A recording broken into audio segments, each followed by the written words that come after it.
Companheira, me ajuda, que eu não posso andar só. Eu sozinha ando bem, mas com você ando melhor. Maria da Penha Maia Fernandes. Essa é a mulher que a gente escolheu como mulheres que inspiram para a aula de hoje. Maria da Penha Maia Fernandes nasceu em Fortaleza, Ceará, 1º de fevereiro de 1945. Ela é farmacêutica bioquímica e se formou na Faculdade de Farmácia e Bioquímica da Universidade Federal do Ceará em 1966, concluindo o seu mestrado em parasitologia em análises clínicas na Faculdade de Ciências Farmacêuticas da Universidade de São Paulo em 1977. O caso Maria da Penha é representativo da violência doméstica a qual milhares de mulheres são submetidas em todo o Brasil. A sua trajetória em busca de justiça durante 19 anos e 6 meses faz dela um símbolo de luta por uma vida livre de violência. Ela é autora do livro Sobrevivi, Posso Contar. É fundadora do Instituto Maria da Penha. Ela ainda hoje fala sobre a sua experiência, dá palestras e luta contra a impunidade dessa violência que é social, cultural, política e ideológica, afetando milhares de mulheres, adolescentes e meninas em todo o mundo. A palavra que vai fazer parte do nosso glossário dessa aula é gênero. Muito tem se falado sobre identidade de gênero, igualdade de gênero, ideologia de gênero, entre outros temas relacionados ao termo. Mas afinal, qual é o significado desse conceito? Segundo o dicionário Aurélio, qualquer agrupamento de indivíduos, objetos, ideias que tenham caracteres comuns. Uma categoria social imposta sobre um corpo sexuado. Gênero é um elemento constitutivo das relações sociais baseadas nas diferenças percebidas entre os sexos. O gênero é uma forma primária de... Muitas vezes o termo gênero é erroneamente utilizado em referência ao sexo biológico. Por isso, é importante enfatizar que o gênero diz respeito aos aspectos sociais atribuídos ao sexo.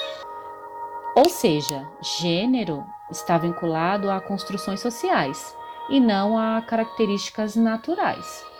O gênero, portanto, se refere a tudo aquilo que foi definido ao longo do tempo e que a nossa sociedade entende como o papel, função ou comportamento esperado de alguém com base em seu sexo biológico.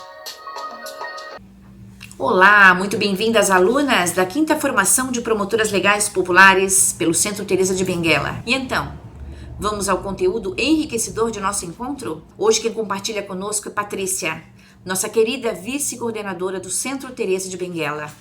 Patrícia também é licenciada em Pedagogia pela Universidade Metodista de São Paulo. Também ela é especialista em Direitos Humanos, Diversidade e Violência pela Unifederal do ABC. Defensora dos direitos à cidadania do Instituto Maria da Penha. Patrícia compartilha conosco uma aula sobre Maria da Penha. Quem é esta mulher? Uma mulher, mãe, branca, vítima de violência doméstica.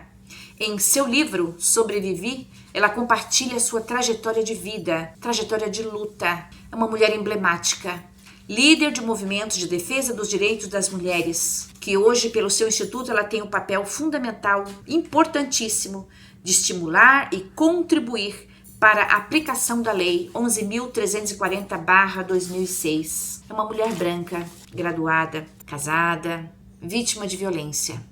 Então, neste conteúdo enriquecedor, vamos compartilhar, vamos identificar os gatilhos desta violência e das inúmeras violências. Então, aproveitem bem este conteúdo, acessem quantas vezes for necessário para aqui e aqui. Boa aula, meninas!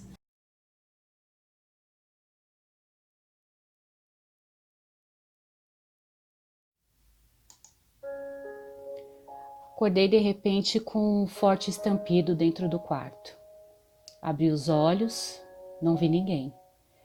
Tentei mexer-me, mas não consegui. Imediatamente fechei os olhos e um só pensamento me ocorreu. Meu Deus, o Marco me matou com um tiro. Um gosto estranho de metal se fez sentir forte na minha boca, enquanto um borbulhamento nas minhas costas me deixou ainda mais assustada. Isso me fez permanecer com os olhos fechados, fingindo-me de morta, pois temia que o Marco me desse um segundo tiro. O silêncio era total e absoluto.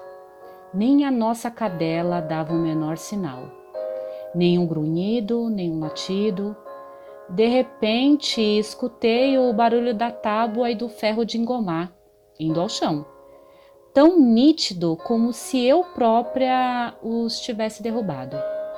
Paralisada, mas vivamente alerta, à espreita do pior, escutei, nítido e seco, outro tiro. Uma das crianças chorou. Um jarro caiu. Nesse momento pensei, fiz um mau juízo sobre o Marco. Meu Deus, perdoa-me. E se for algum assaltante? Meu Deus, protege as minhas filhas. Não deixe que nada lhes aconteça. Instintivamente e sofregando Deus, orava a Deus para que não deixasse as minhas filhas órfãs. Deixe-me viver, Deus meu, seja de que jeito for, mas não deixe minhas filhas sem mãe. Isso eu repeti inúmeras vezes, em pensamento, enquanto mentalizava sem cessar um crucifixo muito antigo, herança da minha avó. Meu sofrido apelo a Deus e a imagem do crucifixo parecia fundir-se em algo real, concreto, como o alento divino. Quem passou por um grande perigo em que está prestes a morrer, sabe que nesses momentos angustiantes, o nosso pensamento flui com tal rapidez que em frações de segundos toda a nossa vida é repassada como um filme acelerado. Os fatos mais marcantes e a vontade de viver e a impotência perante o inevitável são plasmados e comitantemente revividos. Ali estava eu, no momento assim. Olá meninas, tudo bem? A Marisa já deve ter me apresentado, vocês já devem ter dado uma olhadinha aí na minha bio. Algumas pessoas já me conhecem, devido à minha atuação na cidade de Itaquaquecetuba. Então eu já andei aí por alguns coletivos, aí por alguns bairros, a gente já fez alguns projetos, nós já fizemos alguns trabalhos em algumas associações. Dentro aí da cidade de Itaquaquecetuba, eu faço parte da rede de enfrentamento à violência, junto à Secretaria de Política para as Mulheres. Faço parte também da rede de atendimento, e isso é importante, né? É importante a gente saber como a cidade funciona, saber quais são os equipamentos que a gente tem disponível, e eu sei que existe aí um público aí de outras cidades, né? Minas Gerais, eu vi, também tem de Poá, algumas cidades aqui na Redondeza, Santa Isabel. Eu não olhei muito, eu dei uma olhada por cima, né, nos cadastros que foram feitos, as inscrições que foram feitas para o curso. Eu faço parte da coordenação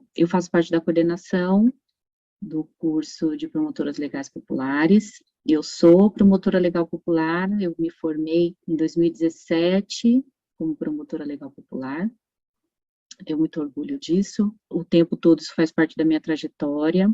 Eu encontro promotoras legais populares por todos os lugares que eu vou, e a intenção é essa mesmo, é a gente propagar o curso. Temos promotoras legais populares no Brasil inteiro, na América Latina.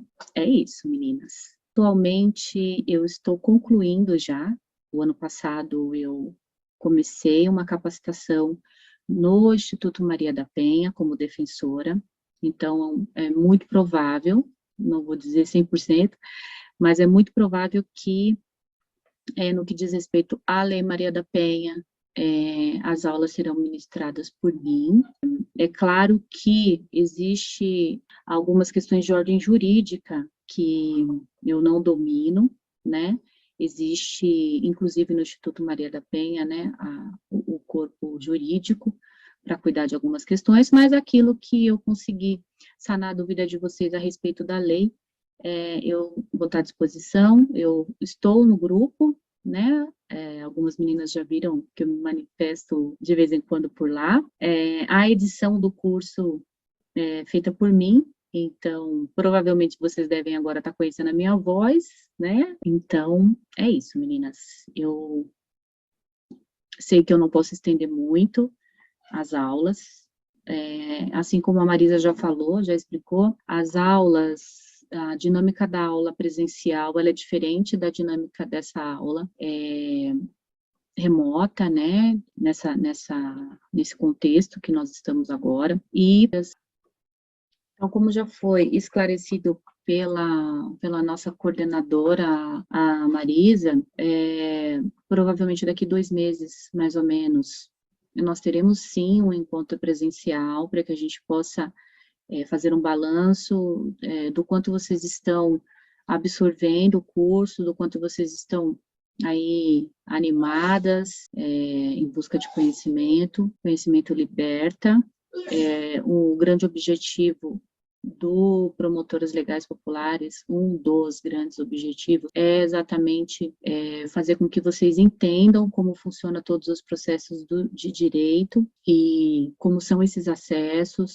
Então, meninas, assim como acho que já foi esclarecido ou no grupo ou pela Marisa, não me recordo, nós iremos fazer um encontro, sim, presencial, provavelmente a cada 2 meses, para a gente ter um balanço de como vocês estão, conhecer vocês melhor,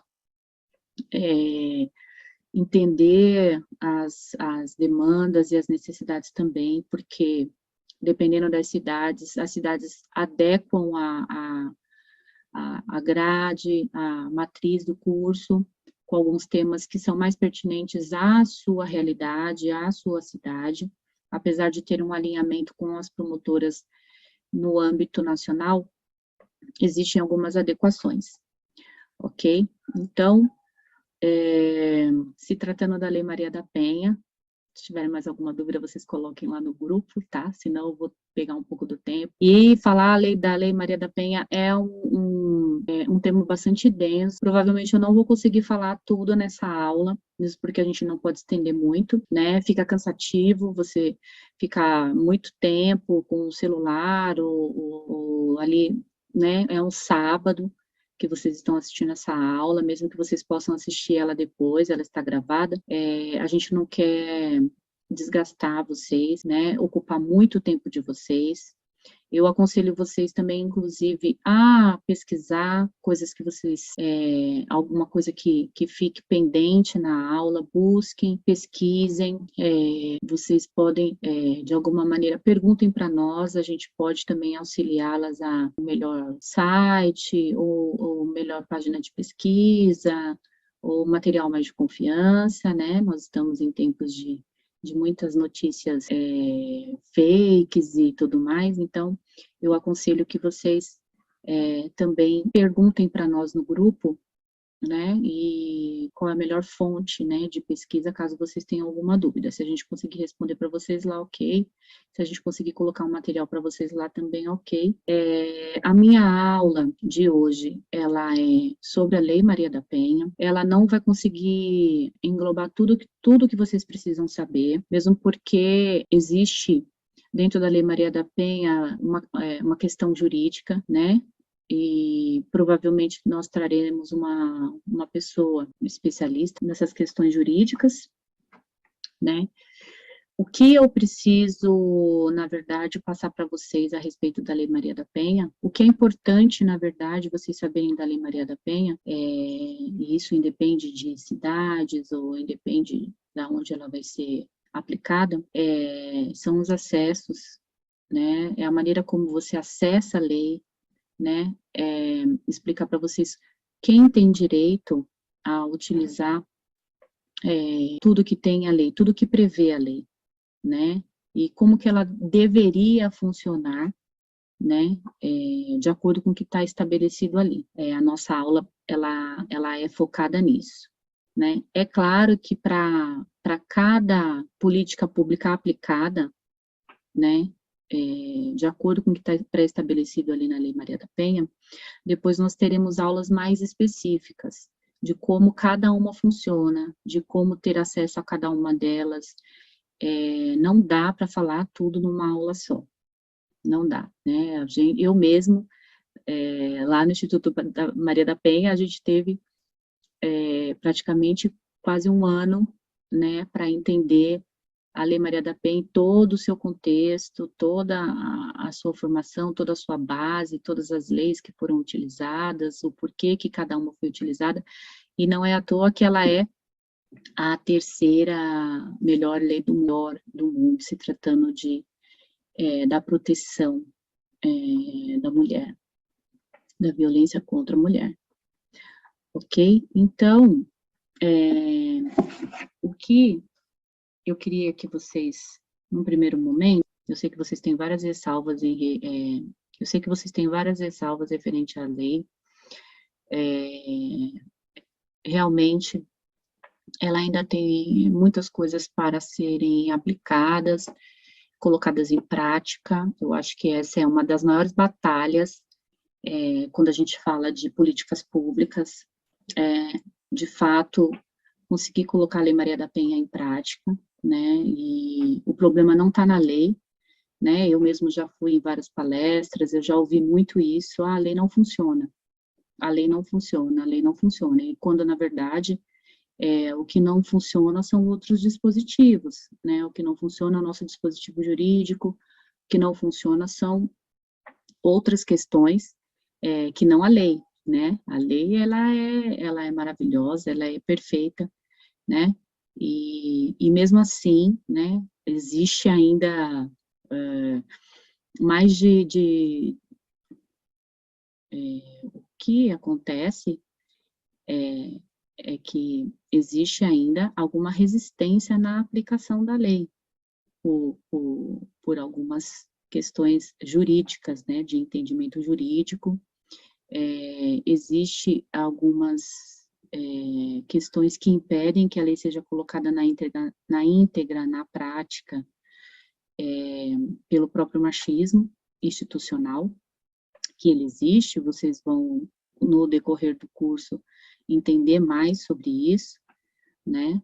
Então, eu quero que vocês, eu gostaria muito que vocês abrissem a mente de vocês, gostaria que vocês deixassem os pré-julgamentos para trás, que vocês tivessem abertas para entender e receber esse conhecimento, e lógico, ter o senso crítico a respeito dele, questionar também, mas abrir a sua mente, os seus olhos a respeito do propósito, né, a respeito da finalidade da lei, e entender que muitas coisas não estão no nosso controle, né, e é por isso que a gente está lutando e batalhando para que isso aconteça, né, então, vamos para a nossa aula. Eu falo muito e eu tenho pouco tempo, mas tudo bem, se eu não conseguir dar toda essa aula agora, num outro momento, eu volto para falar com vocês mais um pouco a respeito disso,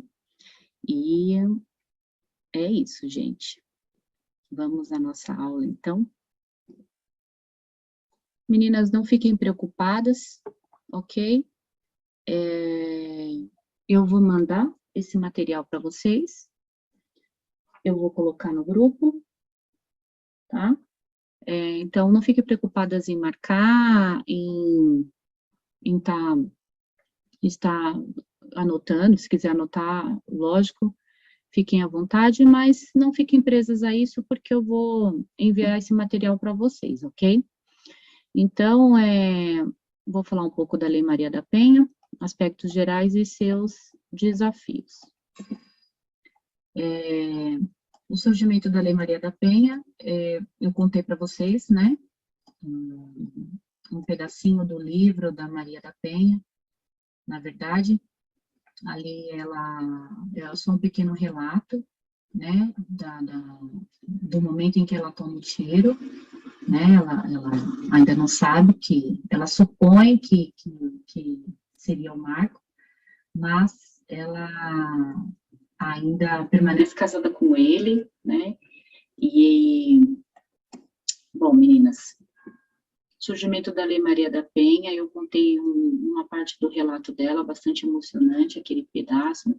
Eu tirei só um trecho do livro, e aí para que vocês tivessem noção, né, tivessem empatia com a história dela e o porquê, né, vale ressaltar que muito antes da Lei Maria da Penha, já existia um alto índice de violência e, infelizmente, o nosso judiciário, né, o nosso Código Penal é um Código Penal ainda muito arcaico, né, muito atrasado, e houveram vários assassinatos, vamos colocar assim, né, porque não existia ainda a lei do feminicídio, então houveram vários assassinatos de mulheres, histórias horrendas, desde esquartejamentos e mortes horríveis, e a maioria das mortes justificadas em nome da honra, né, quase nunca o esposo era condenado, e tinha uma série de questões que, infelizmente, antes do surgimento da lei, ficavam pendentes no nosso judiciário. Aqui eu trago um pouco da trajetória e da história, né? O acidente da Maria da Penha aconteceu em 83, né? A tentativa de homicídio pelo Marco Antônio Herédia Viveiros, e eu vou deixar depois o site para vocês do próprio Instituto Maria da Penha. Lá ela conta um pouco mais de detalhes, no livro dela também, né, a respeito do relacionamento deles. Maria da Penha era uma mulher de classe média, né, então, ao contrário do que muitas pessoas pensam, né, a lei, ela está mais focada em pessoas mais vulneráveis e essas questões, mas, por exemplo, o caso da Maria da Penha, ela conheceu o Marco Antônio fazendo o mestrado dela, né, então ela tinha, né, uma carreira, ela tinha um nível social tranquilo, né, e o Marco Antônio também, mas eles vieram a casar e por várias questões que talvez não seja conveniente falar agora sobre a história, para não tomar um pouco de tempo de vocês, mas no outro momento eu posso contar um pouco mais sobre a história de como aconteceu, ou vocês podem ir lá no site também, lá também fala, né? Marco Antônio atira nas costas da Maria da Penha, deixando ela paraplégica, né? Devido a lesões irreversíveis na terceira e quarta vértebra torácica, lacerações na dura mater e destruição de um terço da medula esquerda. Constam-se ainda outras complicações físicas e traumas psicológicos, né? A Maria da Penha, ela ficou 4 meses internada por conta desse tiro, e a Maria da Penha, ela volta ainda para o Marco Antônio, ela volta para a casa dela, para os filhos dela, né, e ela sofre ali ainda uma segunda tentativa de homicídio. Dessa vez ele tenta matar ela eletrocutada no próprio banheiro da casa dela, né, e ainda existe algumas questões naquela época, hoje já não tanto, né, existem outras leis que dão esse respaldo, né, inclusive a medida protetiva, mas naquela época não existia medida protetiva, naquela época, se ela tentasse sair de casa, por exemplo, existiam outras leis, como abandono do lar e uma série de coisas, e tudo isso levou a Maria da Penha a permanecer ainda lá. Mas depois de um tempo a família conseguiu ajudá-la, familiares e amigos conseguiram ajudar ela, que ela saísse de casa e que ela conseguisse se afastar, né, do Marco Antônio, né. Lá também, vocês vão saber, né? Então, o Marco Antônio, ele, no primeiro momento, falei para não contar a história, né? Lá vocês vão ficar sabendo um pouco mais da história, né? Inclusive, porque no primeiro momento, conforme eu falei aquele trechinho, fica claro que a Maria da Penha fica na dúvida se foi ele ou não que atirou nela, né? E porque o Marco Antônio, ele acaba simulando um assalto, né? Ele acaba simulando esse assalto e acaba dizendo que entraram pessoas lá, mas depois a polícia acaba comprovando através da perícia que não, que na verdade não tinha mais ninguém na casa a não ser eles, né? A empregada e as crianças. Então a perícia acaba comprovando que não, a perícia acaba comprovando que não havia mais ninguém na casa e que o Marco Antônio é que realmente tinha atirado na Maria da Penha. O primeiro julgamento acontece em 1991, ou seja, né, nossa justiça, anos depois, e 8 anos depois, e o autor da agressão foi sentenciado a 15 anos de prisão, mas, devido à nossa justiça, né, que existe uma série de recursos que você pode ir com um bom advogado, né, e aí, como eu já falei anteriormente, eles tinham uma situação financeira tranquila, né, então, com um bom advogado, ele conseguiu sair em liberdade, né, ele conseguiu recorrer, e aí foi para um segundo julgamento, que só foi realizado em 96, e ele também foi condenado a 10 anos e 6 meses de prisão, mas ainda assim, né, conseguiu recurso, e também ele saiu sem ser preso. Aqui, eu vou mandar os slides para vocês, mas existem aqui, bom, aqui em 98, a Maria da Penha, bom, enfim,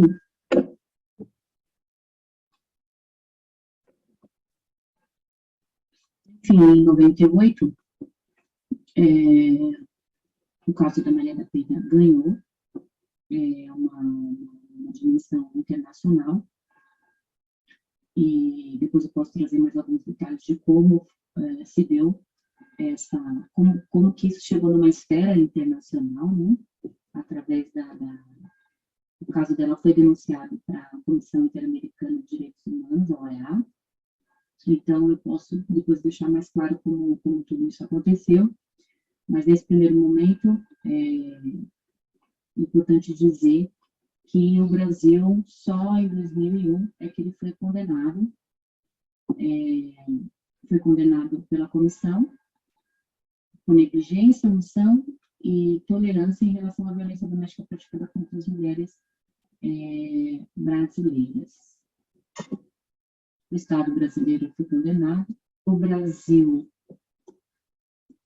é o 18º país da América Latina a ter uma lei de proteção integral à mulher, que é o caso da Lei Maria da Penha. O Brasil foi o 16º país a incluir o feminicídio na sua legislação. Faz pouco tempo que nós temos a lei do feminicídio. Aqui são os eixos da Lei Maria da Penha, né? Então, quando o Brasil foi condenado pela OEA, teve algumas diretrizes que ele deveria seguir, né? E os eixos da Lei Maria da Penha diz respeito à prevenção, à assistência, à repressão e à garantia dos direitos. Nós vamos depois trabalhar cada um desses eixos, não nesse momento agora, tá? Mas porque também precisaremos de muito tempo para estar falando de cada um, né? Eu, inclusive, tenho uma crítica muito forte a respeito do primeiro eixo, né? Porque é muito pouco trabalhado, né? A gente gasta muito mais dinheiro na área da saúde, com presídios e com uma série de questões do que com prevenção. Para tudo, né? Para todas as questões de políticas públicas, né? Então, na verdade, a gente acaba tratando muito mais a parte da assistência quando a agressão já acontece do que na prevenção, para que ela não aconteça, né? Trabalhando com campanhas educativas e uma série de coisas que podem ser feitas, né? Para que não chegue para que a gente não precise utilizar a própria Lei Maria da Penha. A Lei Maria da Penha também é importante dizer que ela é uma lei excepcional. O que acontece? É uma lei excepcional. Ela pode ser retirada quando não houver mais necessidade de usá-la, né? Que a gente com o andar da carruagem, né? Acho difícil a gente conseguir falar a respeito disso, né? E ela tem uma perspectiva internacional de tratados e convenções internacionais, que são exatamente aquelas leis que eu mostrei anteriormente, né? Que foram todas essas convenções que tiveram, essas declarações, tudo baseado nos direitos humanos.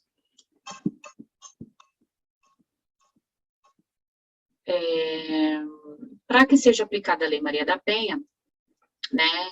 Para que seja entendida como Lei Maria da Penha, ela tem 3 requisitos, né? A vítima tem que ser mulher,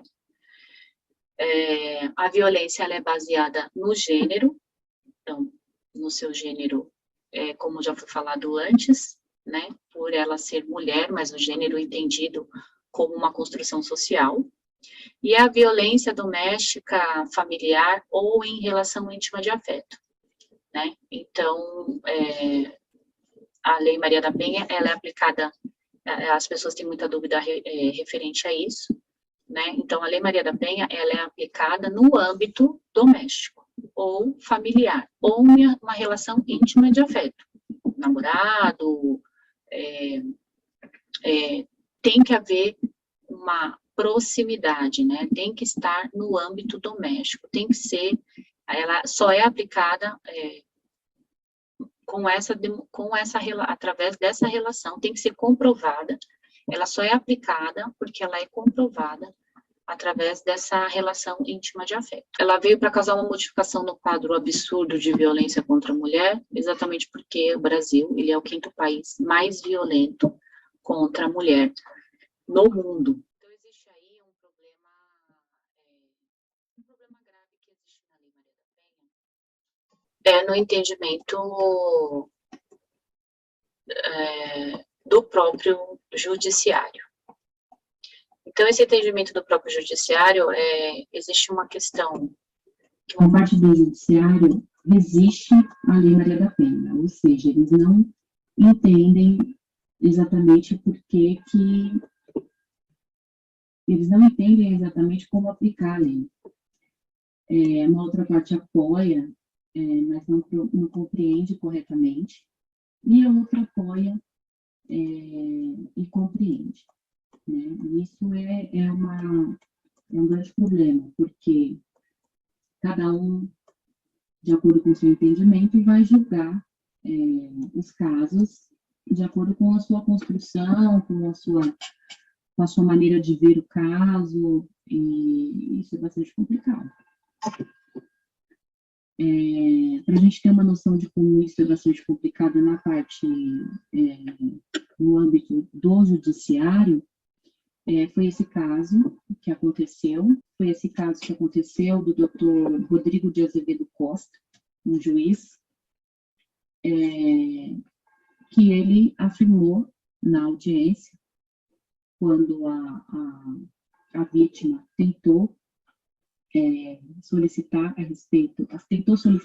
então, um caso emblemático que aconteceu faz pouco tempo, inclusive eu trouxe um vídeo para vocês, foi a respeito desse doutor juiz Rodrigo de Azevedo Costa. Foi a respeito do juiz Rodrigo de Azevedo Costa, em que ele afirma, em plena audiência, e a audiência estava sendo gravada, que se tem Lei Maria da Penha, ele falou bem assim, né? Se tem Lei Maria da Penha, eu não estou nem aí. Ninguém agride ninguém de graça. Eu trouxe uma parte do vídeo para vocês darem uma olhada. Deixa eu trouxe, dá uma olhadinha. Eu trouxe o vídeo para vocês darem uma olhada de como é complicado quando a própria instância judicial não entende. Eu trouxe para vocês esse caso emblemático. Eu trouxe para vocês esse caso emblemático, né, em que o juiz afirma em plena audiência para uma mulher que se tem Lei Maria da Penha, que ele não está nem aí, ninguém agride ninguém de graça, né? Então ele está colocando aqui já o seu pré-julgamento, essa questão já está decidida, né? Com base na percepção dele referente ao caso. Eu trouxe para vocês, vamos dar uma olhada. Bom, enfim, é sobre isso que a gente está falando. Deixa eu me movimentar aqui, para vocês. Enfim, aqui está falando, né, que foi aberto um processo contra ele, e o Tribunal de Justiça de São Paulo decidiu pela abertura de processo administrativo, disciplinar e afastamento do juiz. Até então, eu não sei ainda, vou procurar saber se ele foi punido, né, a conduta dele de alguma maneira. Mas isso nos traz uma questão bem complicada. Deixa eu voltar. Isso traz uma questão bem complicada a respeito das pessoas. Isso trata-se de uma questão bastante complicada, porque é preciso que haja uma capacitação. É preciso que haja uma capacitação de todo o sistema jurídico, de todos os equipamentos envolvidos, de todos os instrumentos utilizados para que a lei seja colocada de forma íntegra, né? Aqui os vieses inconscientes de gênero, e aqui a gente propõe uma reflexão para vocês. Então, o desenho diz, né, para que a seleção seja justa, todos passarão por uma prova, subam na árvore. E aí, a gente entende que como isso, que quando se trata de uma seleção justa, né, isso, quando vocês vão concorrer a uma vaga de emprego, e quando vocês vão concorrer a qualquer outra, quando vocês precisam disputar com homens relativos a qualquer coisa que vocês vão fazer na vida, como a vaga, ela tem os critérios dela, mas ela não tem essas especificidades em relação ao gênero, né? Então, aí, cada animal, qual deles não conseguiria subir na árvore, né? Ou qual conseguiria subir na árvore, né? Uma reflexão que a gente deixa, é um desenho bastante educativo, né? A respeito de que, quando a gente tem algumas propostas, que a gente recebe algumas propostas, as pessoas falam, mas todo mundo tem, já ouvi muito essa frase, né? O direito é igual para todos, né? O acesso é igual para todos, mas e as especificidades de cada um? De que maneira essa é tratada, né? Essa construção dentro da sociedade, né?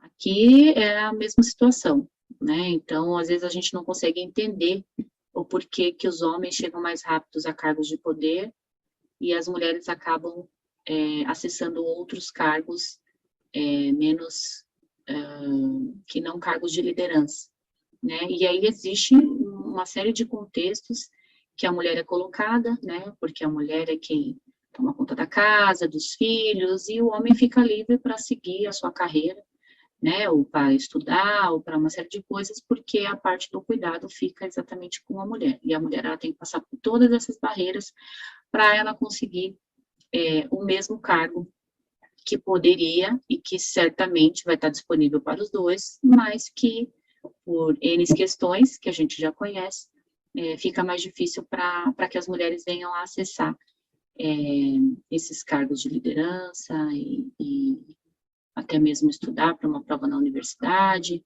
né? Para nós sempre fica um pouco mais complicado entender, passar por isso, né? Encontrar tempo para que a gente consiga acessar para que a gente consiga acessar esses cargos ou essas vagas. E fica complicado a gente pensar que a nossa Constituição, ela é de 1988, mas em seu artigo 5º, né, o artigo mais conhecido da Constituição Federal, homens e mulheres são iguais em direitos e obrigações. E aí a gente, mais uma vez, começa a refletir quais são esses direitos e quais são essas obrigações. E por isso é necessário que a gente entenda as questões de gênero, porque as questões de gênero faz com que a gente pense a respeito dos nossos papéis sociais, né? Então, se nós somos homens e mulheres são iguais em direitos e obrigações, só que nós temos os nossos papéis sociais, como que a gente consegue, né, acessar todos esses direitos e como são cobrados de nós, né, todas essas obrigações, né, quais são essas medidas, quais são essas regras, né. Eu estou propondo aqui uma dinâmica também para vocês pensarem, então, vocês pensem e depois a gente responde aí no final, mas qual o percentual de mulheres não relata a violência nem sequer para a sua família? O que vocês imaginam? Qual o principal motivo que faz com que uma mulher continue num relacionamento violento? E isso tem muito a ver com aquilo que eu falei para vocês logo no começo da nossa aula, né? Que a gente precisa deixar os pré-julgamentos para trás e enxergar diante de tudo isso que eu estou falando para vocês nessa aula, o que faz com que essa mulher permaneça, né, nesse relacionamento violento. Eu já ouvi muitas mulheres falando, ela não tem vergonha na cara, né, inclusive, muitas mulheres sofreram, né, violência institucional dentro de delegacias, né, ouvindo frases como, você aqui de novo, você não cansa de apanhar na cara, ou muitos se negaram até mesmo a fazer, né? Muitos se negaram a fazer a boletim de ocorrência, por exemplo. Qual o percentual de filhos testemunham ou sofrem a violência junto com a mãe? E a Lei Maria da Penha, ela vem também, inclusive, ela estende, né, toda essa assistência estendida para a família que também sofre violência junto, né? A violência, ela não é só contra a mulher, né? Toda a família sofre essa violência, né? E quais são as 3 violências que as mulheres mais são vítimas? Vocês sabem dizer? Quais são as 3 violências que as mulheres mais são vítimas? O que faz com que um homem continue agredindo a sua companheira, muitas vezes, inclusive, depois de ter cessado esse relacionamento? Né? Então, uma das coisas que vocês também terão aula, né, que nós iremos também abordar durante o curso de Promotoras Legais Populares, é falar sobre gênero e masculinidades. Né? O porquê que os homens têm um comportamento tão masculino, por que os homens têm um comportamento tão agressivo, por que os homens têm esse comportamento de posse, né, o porquê que eles têm a mulher como sua propriedade. Existe toda uma construção social, toda uma construção estrutural, né, na primeira aula vocês estiveram falando a respeito do patriarcado, né, e assim, basicamente todas as nossas estruturas estão baseadas no patriarcado, isso é uma construção colonial, né, nós fomos colonizados dessa maneira, então existe aí toda uma história por trás desse comportamento, né? E aí vem as respostas. Qual o percentual de mulheres que não relata violência nem sequer para a sua família? 52%. Qual o principal motivo que faz com que uma mulher continue em relacionamento violento? 62% relatam que é o medo. Qual o percentual de filhos testemunham ou sofrem a violência junto com a mãe. Muitos filhos, inclusive, defendem suas mães, né? 76,5%. Quais são as 3 violências que as mulheres mais são vítimas? E aí vem a violência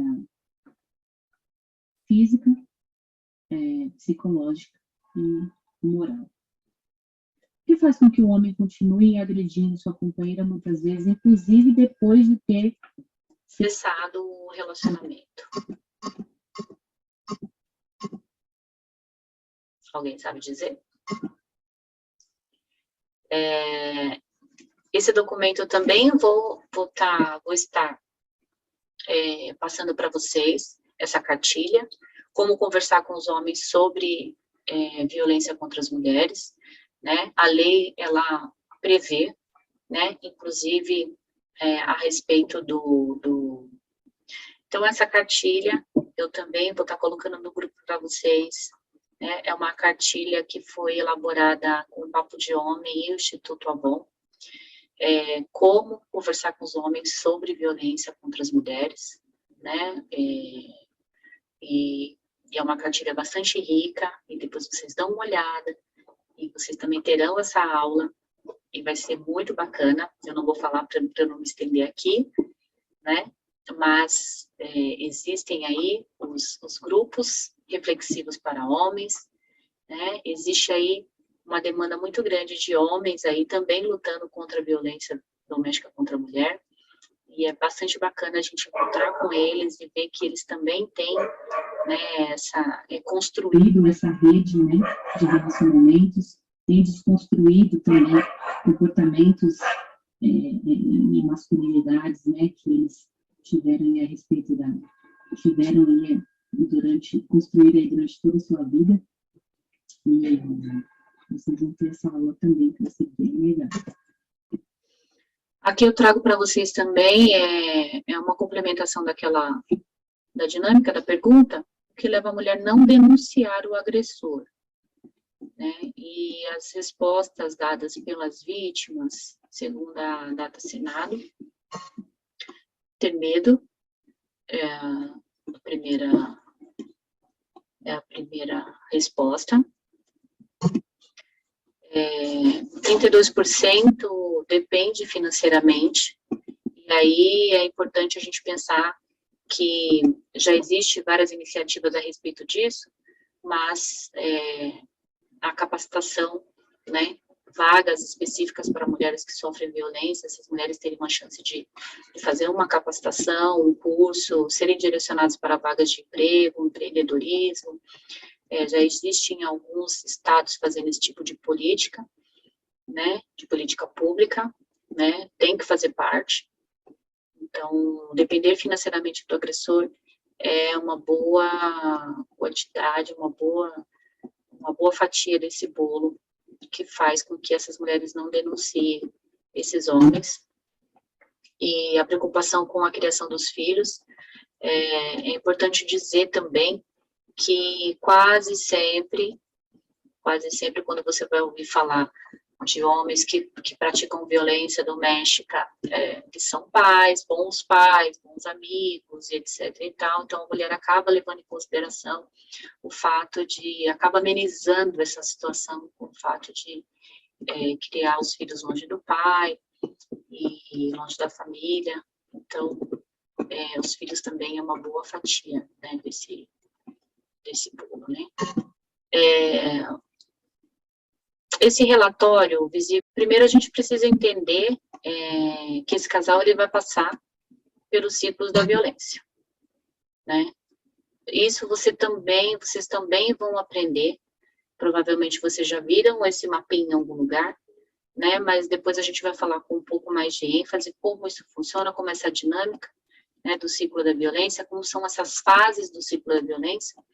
Mas essas fases do ciclo da violência começou justamente ela partiu, né, da história da Maria da Penha, né? Então, assim, ela fala sobre esse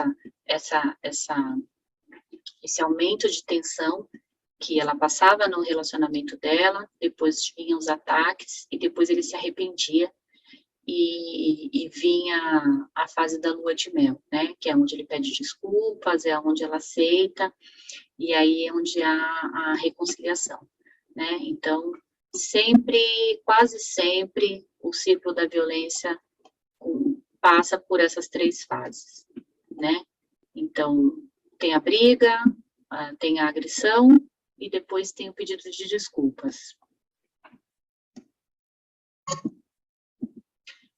Lembrando que é progressivo, vai ficando cada vez mais perigoso. Então, vai ficando cada vez mais forte, vai ficando cada vez mais repetitivo. E quanto mais você vai deixando esse ciclo, mais essa tensão vai aumentando, mais violento vai ficando os ataques. E ele vai pedindo perdão, e você vai perdoando, e isso é um ciclo que não cessa, não acaba. E é isso, gente. Deixa eu voltar. Existem muitas coisas ainda a serem faladas da Lei Maria da Penha.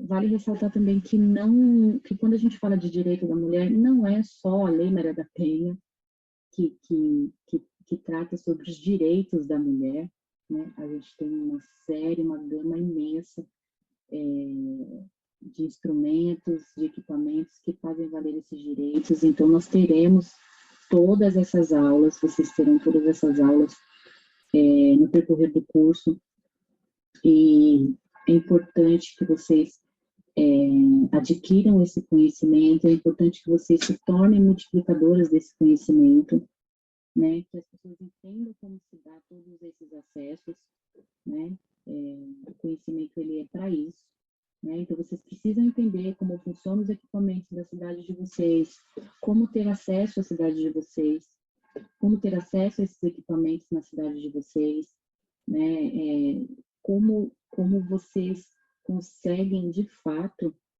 fazer valer os direitos, né, que toda mulher tem, né, nós somos mães, nós somos filhos, nós temos mães também, idosos, né, tem pessoas com deficiência, então, como ter acesso a essas leis, e quais são esses equipamentos e quais são esses procedimentos que cada cidade tem a respeito dos direitos da mulher. Então, é importante que vocês não percam as aulas, assistam todas as aulas, anotem tudo que vocês puderem. No meu caso, eu vou deixar disponível para vocês os relatórios, né, as bases de dados que eu utilizei para fazer essa aula. Mas dizer que ainda tem muito mais, né, não dá para falar tudo numa aula só. E vocês terão também outros especialistas nos mais diversos assuntos. Então, multipliquem esse conhecimento. Tá? Um beijo, um abraço. Voltamos, meninas. Vamos finalizar o nosso encontro com uma reflexão. Depois de tanto conteúdo, de tanto compartilhar. Vamos pensar numa palavra que traduza este momento. Patriarcado foi a primeira palavra do nosso glossário. Vamos pensar na segunda palavra. Sororidade. Se colocar no lugar de outra mulher. Quando olhamos uma mulher, olhamos para nós mesmas. É uma comunicação em corredor. Mas nós somos seres múltiplos, somos seres sociais. Vivemos em sociedade. E quando importa uma coisa para uma, importa para outra também. Agora, munidas de conhecimento da lei, não podemos permitir que qualquer tipo de violência aconteça. Nesta pandemia, quantas mulheres estiveram em verdadeiro cárcere com seus algozes, seus companheiros, seus eleitos. Então, meninas, vamos refletir, vamos ler a biografia de Maria da Penha, vamos compartilhar este conhecimento. E até o nosso próximo encontro, que será em breve.